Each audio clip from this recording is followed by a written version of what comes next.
දකුණු පළාතෙන් ලැබෙන ඡන්ද ප්‍රතිඵලයක් තමයි මේ ගාල්ල දිස්ත්‍රික්කයේ බද්දේගම මැතිවරණ බල ප්‍රදේශයේ ජයග්‍රහණය කරන්නේ ජාතික ජනබලවේගය ලබාගත් ඡන්ද සංඛ්‍යාව 41,294යි ඡන්ද ප්‍රතිශතයේ සිට 63.81යි සමගි ජනබලවේගය ලබාගත් ඡන්ද සංඛ්‍යාව 12,413යි ප්‍රතිශතයේ සිට 19.18යි නව ප්‍රජාතන්ත්‍රවාදී පෙරමුණ ඒ අතරේම බද්දේගම තෙලිකඩ සමූප ඡන්දෙන් විපක්ෂය ජයගනී.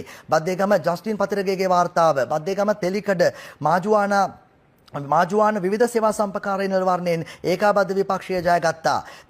මේ කණ්ඩායමේ 6 දෙනෙකු විපක්ෂ කණ්ඩායමේ 6 දෙනෙකු තේරීපත් වූ අතර ජාතික ජනබලවේගයෙන් කිසිවෙක් තේරීපත් වී නැති බව තමයි ලංකාදීප සටහනේම එලෙස වාර්තා කර තිබෙන්නේ.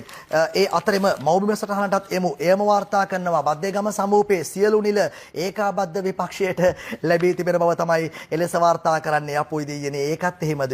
ඒ කියන්නේ ඒකත් බිඳුවයි. මොකද කරන්නේ? කැබිනට් එක කුට්ටවා යනනවද? ඒ අනුවත් ඉතින් අර ජොකියම තමයි යනන්න වෙන්නේ නේ. මොකෝ ෆින්ලන්තෙන් ගෙන්නන්න කියලා. අනේ මන්ද ෆයිල් මදි වගේ. තව ටිකක් ඇටකටු ටිකක් ගොඩට ගන්න වෙයි වගේ. ලේසි නෑ. ඒ නිසා ෆයිල් තියන අය ටික ටික ඉක්මන් කරන එක හොඳයි. ඇඟට ගුණ නෑ එන පොට හොඳ නෑ. ඔබ දන්නවා ඊයේ ගත්තා. ඊයේ පොල්පිටිගම සම්පකාර මැතිවරණ තිබුණා. පළාත් ඒ සම්පකාර මැතිවරණයේ තියෙන නියෝජිතයන් 130යි. මම හිතන්නේ 130න් 92කට ආසන්න ප්‍රමාණයක් අපි ඉදිරිපත් කරන ලද කණ්ඩායම ජයග්‍රහණය කරලා තිබෙනවා. සම්පකාර ඡන්ද කියලා කියන්නේ ග්‍රාමීය ජනතාවගේ මතය ප්‍රකාශිතපත් වෙන එක ආකාරය. ඒ ආකාරය පෙන්눔 කරමින් තිබෙනවා. ඉතින් මම හිතන්නේ